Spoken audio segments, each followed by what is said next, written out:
camera, action. Let's start the show. Here's a little bit of wedding advice from me to help your love story unfold. Welcome back, lovebirds. This is your wedding series, and I'm your content creator. As you guys know, I've gone to lots of weddings, and I've seen some things that have been done really good, and some things that I think can definitely be improved on. We started planning your wedding over here the right way for marriage and for, dating the right way. I know that some people might say, well, there's no such thing as actually dating. Well, it's courtship, and you're dating in groups, meaning like mentor couples are with you, couples that you trust, people that are further along on this marriage journey than you have began, and they can instill some wisdom in you. We talked about that in season 1. We did fast forward into the age in which you got engaged, which would be season 2. And now we are all the way in season 4. Now, today we are going to be talking about something that I think is very important that is overlooked at most weddings. And as a content creator, I've seen this go down very, very badly. And that's why I really wanted to discuss it in some detail, and I hope that many people will have a chance to actually watch this one, because I think even trying to just find a title for this topic was very difficult, because I don't think that many people are even going to click on it because they're not going to think that it's important. But for those of you that do, know that you're going to be getting some information that it's going to help you out a lot on your wedding day. And you go through all this planning, all this amazing planning, and you get to the day of the wedding, and the topic that we're going to talk about today can really mess things up.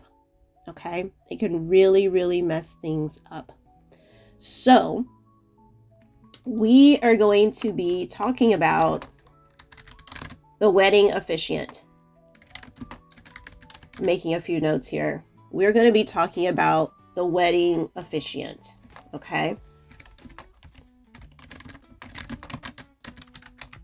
All right. I just added another note that I wanted to make sure that I touch on. So we're talking about choosing your officiant. This is going to be your wedding series, season 4, episode 5. Episode 5. Choosing your wedding officiant. Must ask questions before you book them. Okay? So this is a time where you're choosing them, you're meeting them, and you're having a little bit of an interview, even if it's a friend, even if it's a family member, even if it's a church member, someone that you know well. You still are going to have some questions for them. They're going to have a million questions for you. But you want to come in with some questions for them before you say, okay, this is the person, all right? So here's our Q&A. Take out your notebook, take out your notes, because you're going to want to write this down, all right? First and foremost, you want to ask them, how long have you been a wedding officiant? You may have the title of pastor or deacon or associate pastor or something like that at your church. Or you may just be a regular person who decided, I want to be a wedding officiant, and you have nothing to do with church at all. Either way, you want to ask them their background. How long have you been doing this? And a little bit of like their background story. Everybody has a story, okay? So they should be able to tell you something beyond just 5 years, Hopefully they can tell you more, They can tell you if they were a deacon pastor or any of those positions at the church. They can tell you if they are just a person who really loves weddings and they're like, you know what? I want to get my license in that. That's what I want to be. That's the job that I really desire to have. Either way, they should have a story. You are taking notes because you want to make sure that their story is going to align with your wedding day. It's going to align. It's going to fit with who you are as a couple. By the way, I hope that both of you are listening to this, both fiancés, so that means bride and groom. Bride, I know that you do a lot of the planning, so please pause the video, pause the podcast, and go and grab your fiance, okay? If not, send him this video because you're obviously still dating for marriage right now. He can't just come over and watch the video with you unless your mentor couples are in the room with you watching as well, okay? So the first question is, how long have you been a wedding officiant? Tell me your story. So you want them, like I said, to tell you their story. And the reason why you want them to do that is because it's important. Like I said, everyone should have a story. And if they don't have a story, you just really want to think about that, okay? The next question that is extremely important is, where is your license from? Where is your license from? And the reason why you want to ask, where did you get your license? Well, if you were ordained by another pastor, you would want to know that, right? You'd want to know, okay, they've been ordained by someone else who understands weddings, okay? They have a good grasp on what weddings and marriage is. Perfect. If they got their license online, you actually need to make sure with whatever state that you're getting married in, that they even accept their license.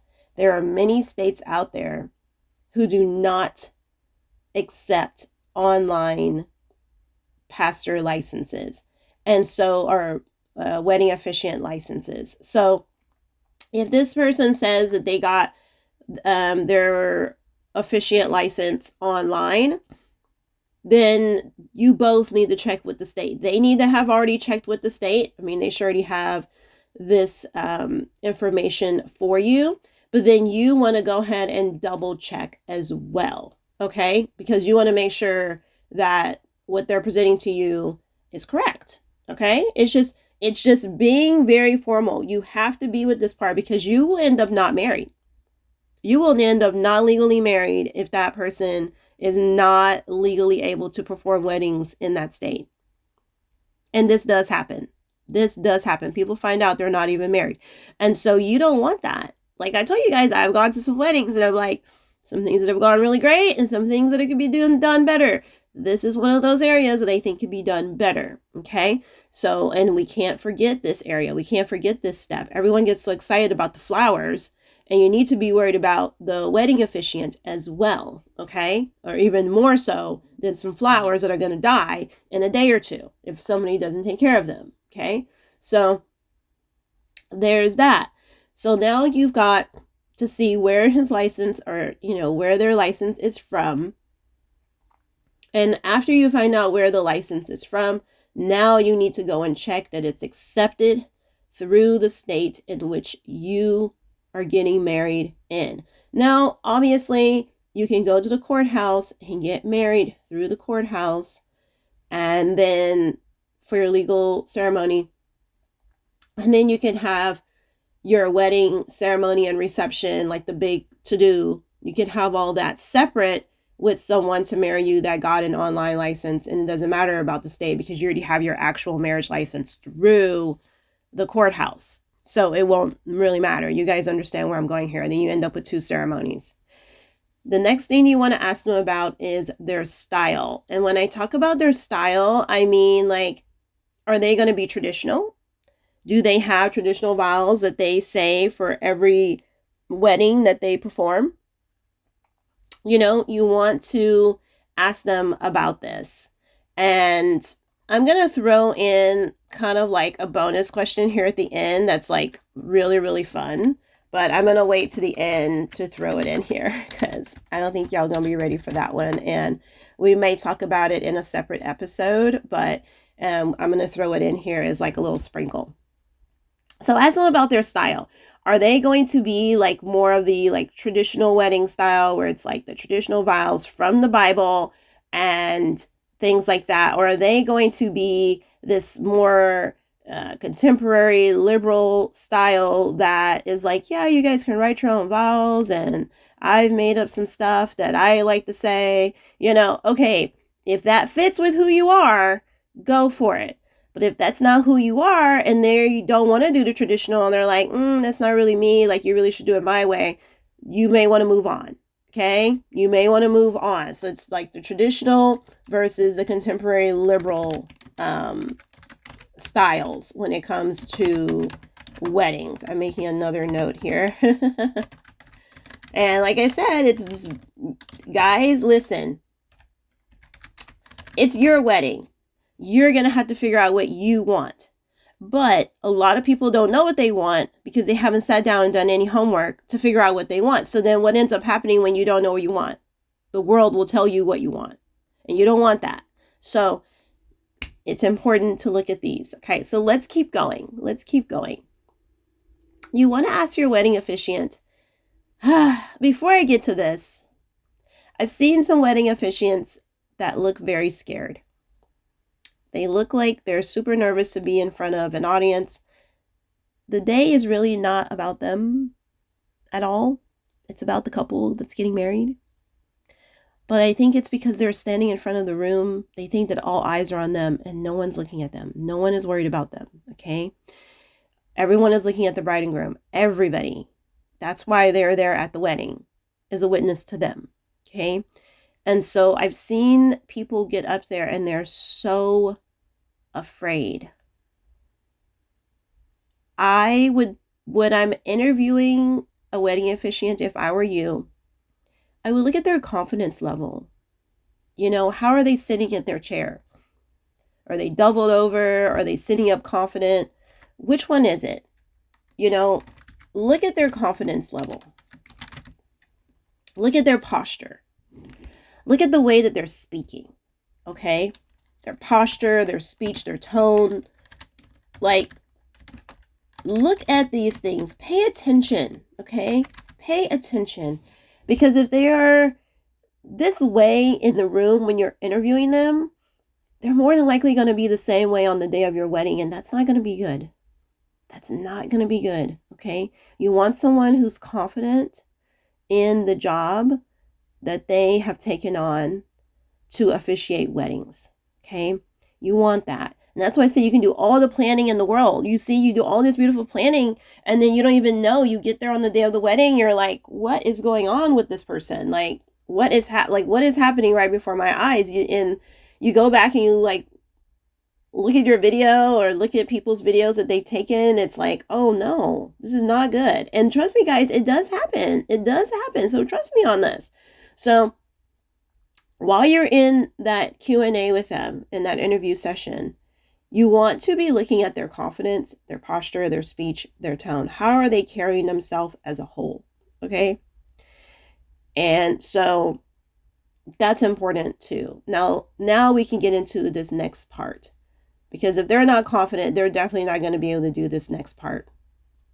Can you make announcements? Can you make announcements as the wedding officiant? A lot of people, as a wedding officiant, they practice and practice and practice what they're going to say for the vows, but they don't practice and practice and practice the announcements. They're the one with the mic. Nobody else has a mic with them during the ceremony. Them and the live singer or harpist or pianist, they're the only people with a microphone. They're the only people with a microphone. And it's your wedding day, so you really shouldn't be doing it, okay? But I've seen couples that have had to do it because the wedding officiant didn't do it. So talk to them. Say, hey, can you make announcements? And then you're going to go through these following announcements to make sure that they are comfortable with delivering them, okay? Number one, this is going to be before we even start the ceremony. This is before the ceremony. This is the first announcement that you're going to ask them, can you make this announcement? And they need to be honest with you and with themselves, because they've probably never did it before. Even if they've done like 100 weddings, they probably didn't even do this before, okay? They may have done one of these out of all the ones that I'm going to say. And that's very sad. So they're going to make this announcement right here before the wedding starts. This is an unplugged ceremony. Mr. and Miss have asked that you would please turn off your cell phones during the ceremony because they have, booked and hired a wedding videographer, wedding photographer, a wedding content creator that are going to be taking all the photos and videos. And we really don't want your cell phones being held up to your face during the ceremony. So we ask that you would kindly turn them off because this is an unplugged ceremony. Thank you. They may make that announcement more than once. They may have to make it once everybody is seated and just before the bride comes out. Okay? Just before the bride comes out. Okay? Just before the ceremony procession begins. They may have to make this announcement because that's when everyone is waiting and they're eagerly, patiently waiting to see the bride come down the aisle. So they're all in their seats. No one's in the restroom at this point. Okay? So that's when they need to make this announcement and make it very clear, very strong, and very stern. They don't need to be playing around. That you need to be able to hear them. You need to be able to hear them. Can they project their voice? It's another good one I'm adding up here with confidence. Project their voice. Okay? Over a crowd. Over a crowd. Okay, so they need to be able to do that. Now, the next part of this is some people don't have an unplugged ceremony. They're like, you know what? Okay. Basically, if you are doing an unplugged ceremony, you want everyone to silence their phones anyway. But even if you're not doing an unplugged ceremony, you still want people to silence their phones. So the officiant is still going to make this announcement very clear. Please silence your phones. Even if you're trying to take photos and videos, well, guess what? We still need your phone to be on silent, even on airplane mode if possible, because we don't need notifications and phone calls during the wedding. If you don't know how to silence your phone, please come to the front and someone will help you to do so, or go to the back to an usher and an usher will help you. So those two announcements needs to be made before the ceremony starts. This is the third and most important question announcement that they need to make prior to the ceremony starting. Guest, wedding guest, please don't walk or stand in the aisle during the wedding ceremony. Please don't walk or stand in the aisle during the wedding ceremony, even before the wedding ceremony starts. A lot of people have already mowed the grass. If it's going to be outdoors on a lawn, they've already mowed the grass very specifically for that aisle. And then you have people that want to walk down it before the ceremony to get to a seat. Guys, the proper etiquette is to go around on the side. Just go around on the side. That's all you have to do to get to your seat. You don't need to go down the middle. You are not the bride. Don't do that. So it's really, really bad etiquette that people keep doing that. And then also the same with the carpet if it's indoors. It's already been vacuumed for the bride to walk down on fresh carpet, fresh mowed grass. So don't do that. It's the wedding bridal party that comes down that aisle only. Everyone else, you are there as a guest. You are there to go around and grab a seat. Okay? Now, during the ceremony, I can't believe I saw this when I got back my wedding video because my back was turned. I didn't even know this was going on. I was on the altar saying my vows. We had a really close friend, and she's gone to tons of weddings, okay, tons. She's also married, so she's been at her own wedding. And guess what she did? She walked in the middle of the aisle and stood on the altar. She stood on the same altar as us, right behind us, taking pictures. Are you crazy? Are you crazy? That is not okay. Social media is not that serious. That's why people are doing it, for their stupid social media. Listen, sit down. You are a wedding guest. Please don't be rude. That is so rude. Okay? That is extremely rude. It is not your day. You are not the main character. So don't do that. Be a wedding guest. Be a blessing to those people. and just be there to witness, okay? And sit down. You don't need to be standing up. You don't need to be walking around. If you have to get up to go to the restroom, you are going to go to walk past all those people on your aisle, on your row, all those people on your row, and you're going to go to the side and not in the middle down that main aisle. You're not going to do that. You're going to go to the side and out the door into the restroom. That's what you're going to do. And you're going to do the same thing coming back. You're not going to go down the aisle, okay? Hopefully you went to the restroom before you even sat down, and you can wait 30 minutes or, depending on the people, it may have to be an hour to an hour and a half. But at that point, I mean, no one's going to blame you if you need to go to the restroom, especially if you've been drinking a lot of water, okay? So these are the things that is going to be announced before the wedding ceremony even begins. Officiant, please, if you feel like you can't do this, don't take this. Do not take this job. Just don't take this job. Now, the last part of that is going to be after the ceremony. There's another announcement that needs to be made. Please remain seated. So you're going to have to tell the guest after the ceremony, please remain seated. Okay? Like when you say you may kiss your bride, you're going to say that. And then afterwards, they're going to kiss. After the kiss, they're going to turn towards the crowd, and that's when you're going to say, introducing Mr. and Miss, and then they're going to walk down the aisle and everything, and that's where everybody had remained seated, okay? They had remained seated until all of the procession has walked out, okay? So everybody has walked out. And so you guys will figure out logistics on that when that announcement needs to be made, because it may actually have to be made before the bride comes out. Okay. So the other one that is during the before section is going to be, please rise for the bride to enter. I see this often missed as well.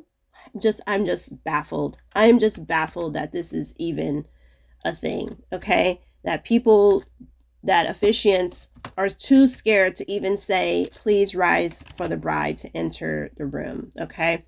This should be standard. This should be standard. Like I said, they go over all the other stuff, like their vows that they're going to have them repeat after them, but they don't really do a good job at the announcements portion, which is really important. So then there's a lot of like confusion in the room.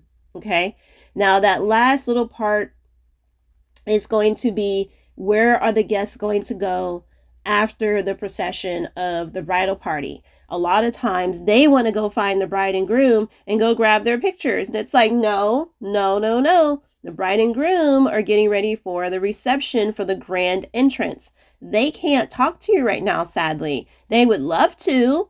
Of course, they're ready to party and hang out too. They're ready to relax and kick up their feet as well. But there's a time for it, and it's not this time. This is not it just yet.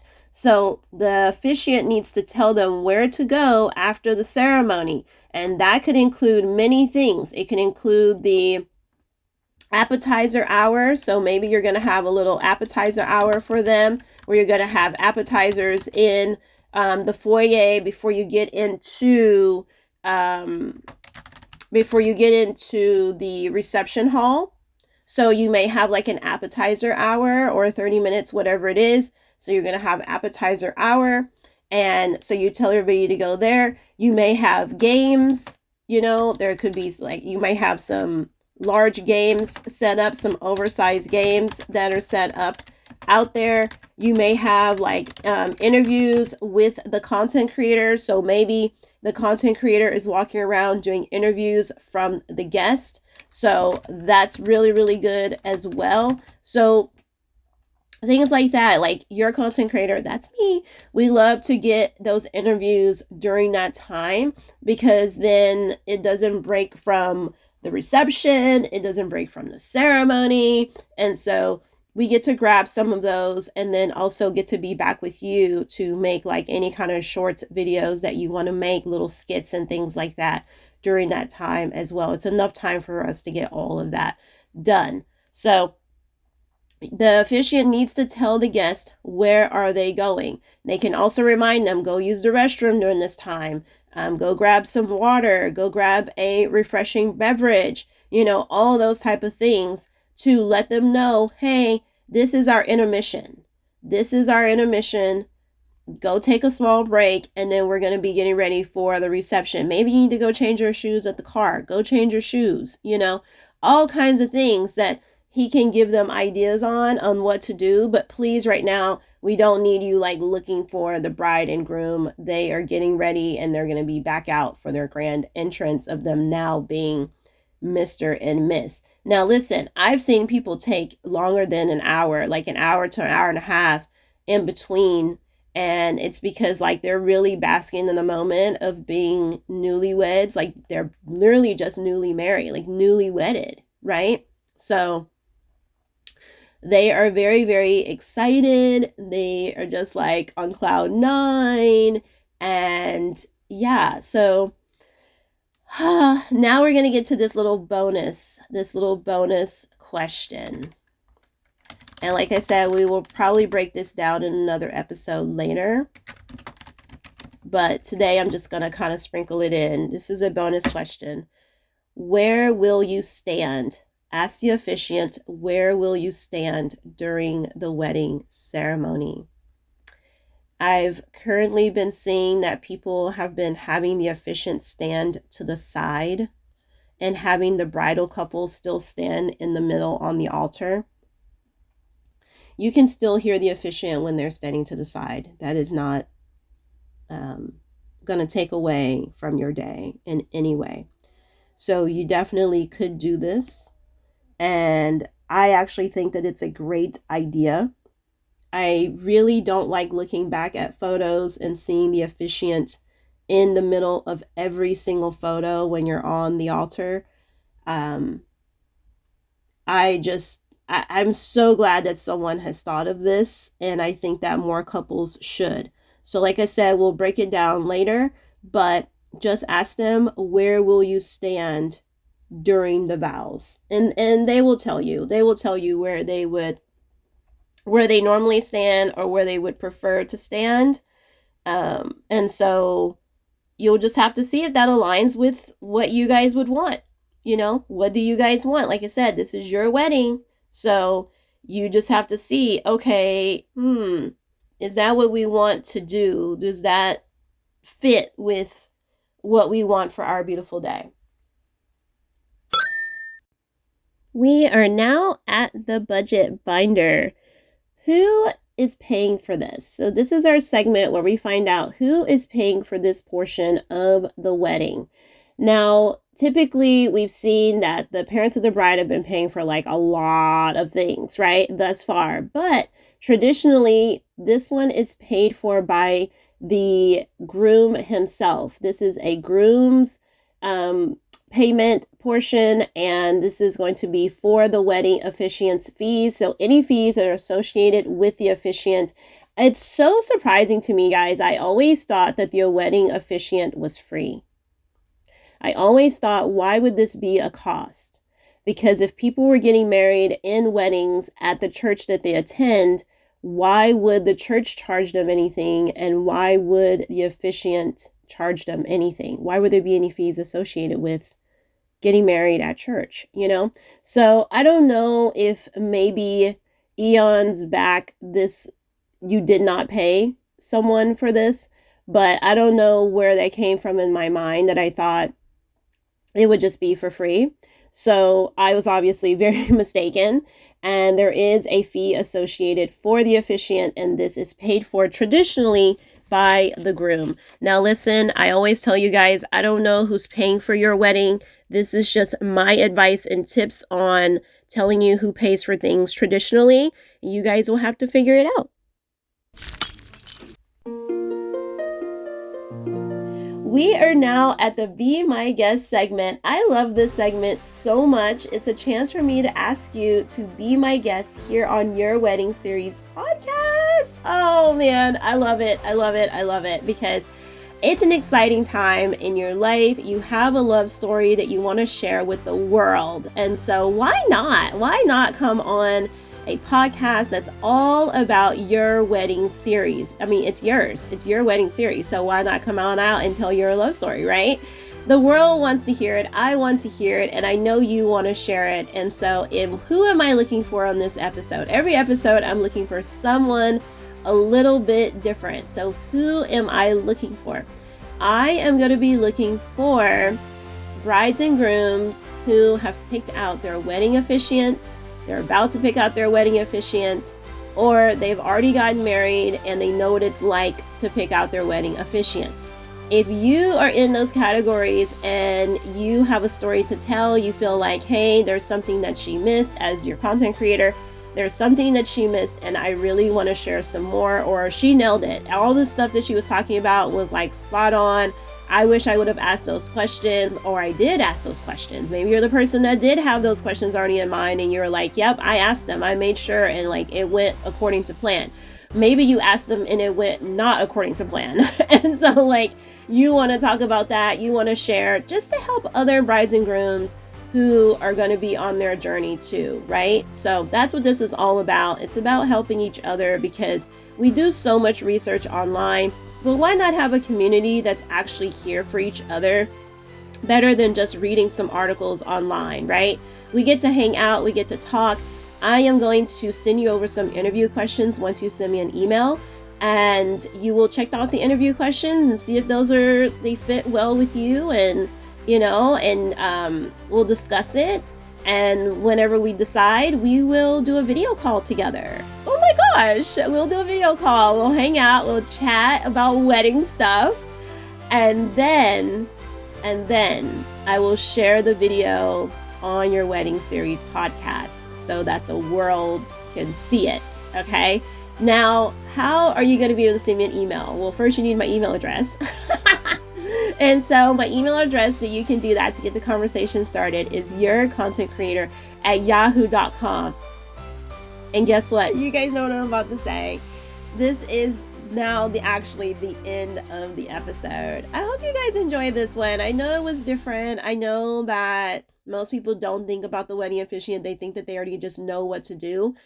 Trust me, it's better to ask.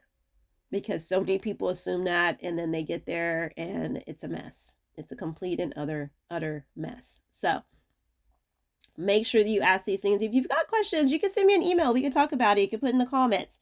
But I will see you lovebirds in the next episode. Bye, lovebirds. Lights, camera, action, baby, strike a pose.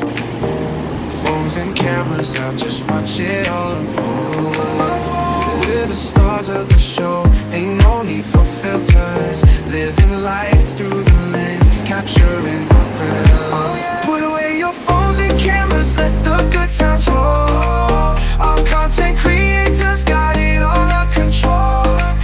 From weddings to events, parties, travel and brands, we're living the paparazzi life, it's all in our hands.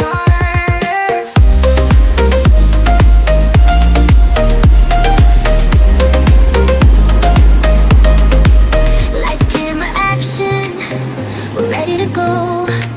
We're professionals, don't you already know? From TikTok to Instagram, we're taking the lead. Content creator, we're planting the seed. Get ready for the social media.